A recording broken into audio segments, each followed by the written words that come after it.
Hey guys. Alright folks, we're here today to check out a Patreon request on this Patreon right here. The name of the band is Horizon Ignited, and you guys should all have heard of this band before because we've checked them out on the channel previously. The name of the song is Beneath the Dark Waters. Latest track from these guys. I believe they're now signed to Reaper Entertainment, one of the greatest labels to come out of Germany, I must say. Great things have come out of Germany. Man, those Germans, always up to something. So, anyhow... Always doing great things.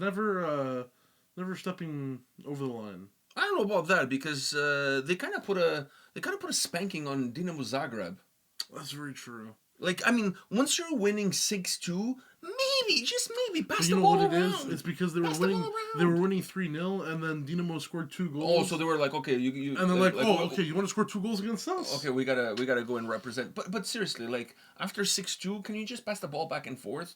Like, you know, well, maybe now because of the new table thing, the more goals you score, the better you're off. You know, but still, it felt kind of painful. I kind of felt bad for the Dinamo Zagreb guys, especially after they scored the 2 goals. I think after 7-2, I'm walking off the field. I think they did too, mentally. Mentally, they walked off the field. So anyhow, Horizon Ignited, Beneath the Dark Waters. You ready for this? Yeah.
Not expecting that.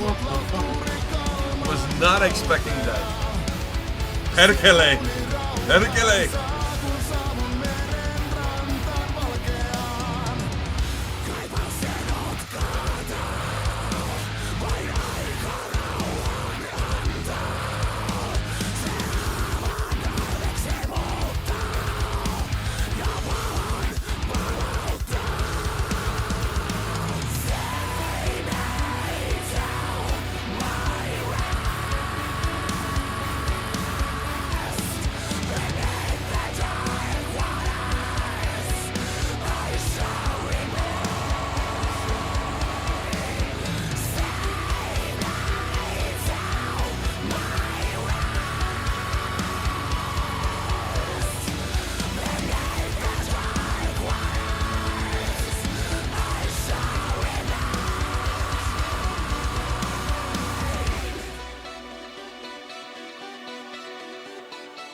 Was not expecting that at all.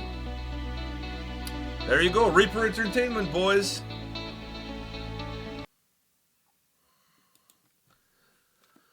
All right.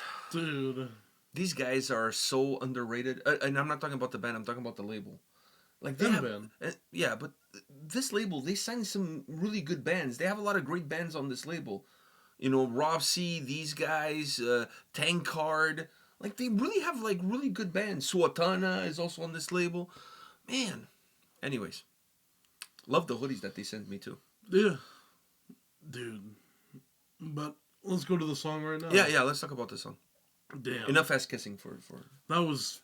There's some more ass kissings about to happen. That was really fucking Pucker good. up. Pucker up. Perkele. Dude, I was not expecting... By the way, for those of you that didn't know, these guys are from Finland. That's how you found out. Well, I already knew before. I mean, it was No, not my I'm first saying, rodeo with these guys. If you didn't know, now you know. Now you know. If you don't know, now you know. Well, And that's where we end it. Well, your ass better call somebody. So... Oh, you didn't know? Your ass better call somebody.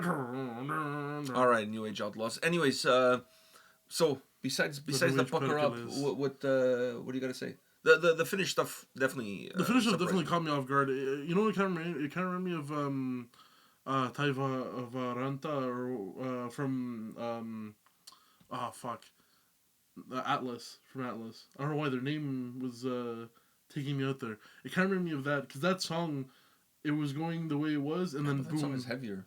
Yeah, I know, but it was going the way it was, and then boom in that chorus, it goes with the finish, and it's very slow. And talk about another underrated band. Those guys from Atlas. So that one, when that first happened, that also caught me off guard. But then that was more part of the song. This was kind of just like at the end being that part there, and it caught me fully off guard. I'm like, holy shit! But it sounded really good. It sounded really, really good. And it fit the song perfectly. And it was very mellow too. It wasn't. And then it became heavier, but it was very mellow. The melody, that main melody on this song. Oh, yeah. I love that shit. That was a fucking great melody. Really good, really good. I forgot what the fucking term for what it was doing, but that was really good. That was the melody on the song is really good. The guitar sound has that Finnish heaviness that I really like. Man, this track is really good. And that the Finnish vocals were really good too because they brought a completely different vibe to the song. Yes, a completely different vibe to the it song. kind of mellowed it out a little bit, but then they were also brightened it up a little. It brightened it up, but then the harsh vocals came in with the Finnish still, and I was like, oh, okay, this is good too. And then it switched back to the English. That was really good. I would love to hear these guys do a whole song like that, more Finnish stuff like that. Yeah. It's always nice to put in some of the culture. Because this dynamic worked really well. It did. This dynamic worked really well. So I think incorporating Finnish parts and English with English and vice versa, when done well, it could really work and it could really make sense and have a nice impact. Because let's face it, like that part when those vocals kick in is very melancholic, and having it in Finnish makes it even more melancholic. Yes. So I think it works a lot better than if it was in English. Yeah. Because also, when English is not your first language, you can get away with a lot more when you're doing harsh vocals. Because, there's no such thing as an accent or this or that. Yeah, but the accent's really going to come through. Yeah, when you're coming in with clean vocals, then it's a different story. So doing it in your own native language, I think it carries a lot more. It becomes a lot more impactful. And that's one of the reasons I really like it. It caught me off guard, but I thought it was phenomenal. And I love the melody on this song. This song is just... chef's kiss. It is a chef's kiss. This is really good shit. All around, really good shit. There's not much else I can say. No, dude, it's just a really good song. Really, really good song. Their debut album, which I believe was their debut album, was out with Nuclear Blast a couple of years back. And now they're with a different label. I don't know, man. These guys are super talented. I don't understand why bands like this don't blossom a little bit quicker or a little bit more, because if there's one thing they have is talent. They're really good. Yeah, these guys are really tight. They have the it sound. Yeah, they have a really cool sound. They have a like, good look. I'm saying they have the it sound, like the sound that's popular now. They have that popular sound with them. And they have an actual keyboard player versus just miking that shit in. And I don't know, man. These guys, like, to me, are just... I really enjoy listening to this type. Like Omnium Gatherum, these guys like Wolfheart. It's all that real traditional Finnish melodic death metal sound. That I think in a lot of ways it's I don't know. There's not as many consistent bands with that kind of sound anymore. No, no. So There used to be a shit ton. Now, holy shit! Like you couldn't throw a stick without hitting like 2 or 3. but now Now they've kind of receded. because I don't think it's a sound that sells as well. So other bands are looking for like Unless you're a bigger band that does it, you're not. oh, Gonna you're already sell well. established. You're already established. Exactly. That's You need where something you else. are. Those smaller bands switched up and are doing that, but something else also to kind of. Make I think it's like themselves more anything in known. life, right? Like, Yeah, like yeah. for example, if you look at Nightwish, they kind of started off the whole symphonic genre. Then how many bands came like after that, like kind of imitating that or emulating, I should say, that same sound. And then Then some you of have those bands, but then some of those bands were like, okay, you know, we're emulating, but we're not getting the same heights. Let's change it up a bit. Let's do this. yeah, And it happens then- quite a bit. yeah. Same thing with Children of Bodom. A lot of bands came after that with that same Children of Bodom style sound. It's very normal, but I think when you're doing it well, this to me is still this is why mellow death is still one of my favorite genres. Is because of songs like this. I just love this shit. Yeah. It has all the right fixins for me, like great vocals, great sound, great guitars, that melancholy there sprinkled in. Like I just fucking I love this shit. That's why Finnish metal in general. It's still like my favorite. Yeah. I listen to more Finnish music than music from any other part of the world. It resonates with me. I don't know. It's just it is what it is. Anyways, our horizon ignited beneath the dark waters. Is there anything else you want to add? No, I think You're good. I think I'm good. I was gonna say something back about that Bayern game, and now I don't. Oh, what I was gonna say is finishing on that. Since we started on the Bayern note, let's finish on the Bayern note. I was watching the highlights of the game against Dinamo Zagreb, and the outside of the 2 goals from Dinamo Zagreb, the guy who was putting the highlight package together had a really hard time finding highlights for Dinamo Zagreb. Some of the highlights was them getting fouled by Bayern Munich players. One of them was a guy dribbling the ball and then losing the ball and not even getting a throw in. Like the ball went. I was watching. I'm like, wow, you guys are really trying to milk the highlights Just from show those the guys. goals Just at show this the 2 point. goals and that's it. Let's move on Yeah. because that's pretty much all they did. Let me just put it that way. And not to mention that Bayern had 2 goals disallowed for offside. Otherwise, it could have been 11. Anyways. Anyhow, so just wanted to say that. Anything else? No. We're good? All right. We'll see you all at the next one. See ya.